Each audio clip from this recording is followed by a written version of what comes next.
Hello guys, welcome back to my channel Deepa's creation.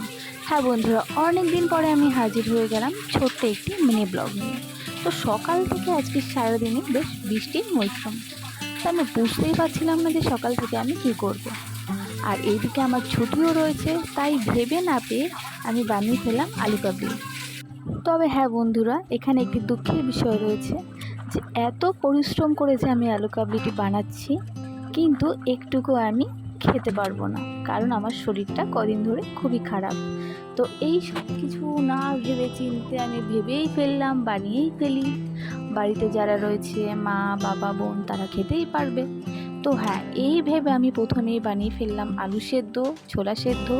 এগুলো বানানো হয়ে গেলে এখানে আমি একে একে দিয়ে দিয়েছি, দেখতেই পাচ্ছ, পেঁয়াজ, কাঁচা লঙ্কা। আর হ্যাঁ, আমি এখানে দিয়ে দেবো সামান্য পরিমাণে পাতিলেবুর রস।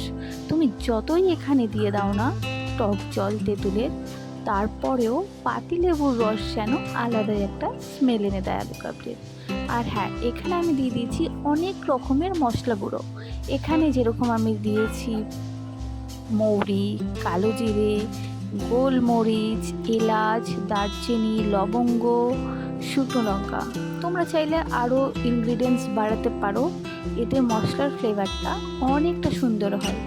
আর এখানে আমি অ্যাড করে দিয়েছি বেশ অনেকটা পরিমাণে টক জল, কারণ আলু কাবলিটা খেতে যদি টক না হয় তাহলে আলু কাবলি খাওয়ার কোনো মজাই আসে না। তো চলো, তোমরা দেখেই ফেললে আমি ছুটির দিনে কীরকম একটি সুন্দর অল্প রেসিপি দিয়ে বানিয়ে ফেললাম আলু কাবলি। তোমাদের যদি মনে হয় যে তোমরাও বৃষ্টির ওয়েদারে বাড়িতে বসে কী বানাবে, তাহলে তোমরাও বানিয়ে ফেলতে পারো তাড়াতাড়ি করে চট জলদি আমার মতো আলু কাবলি।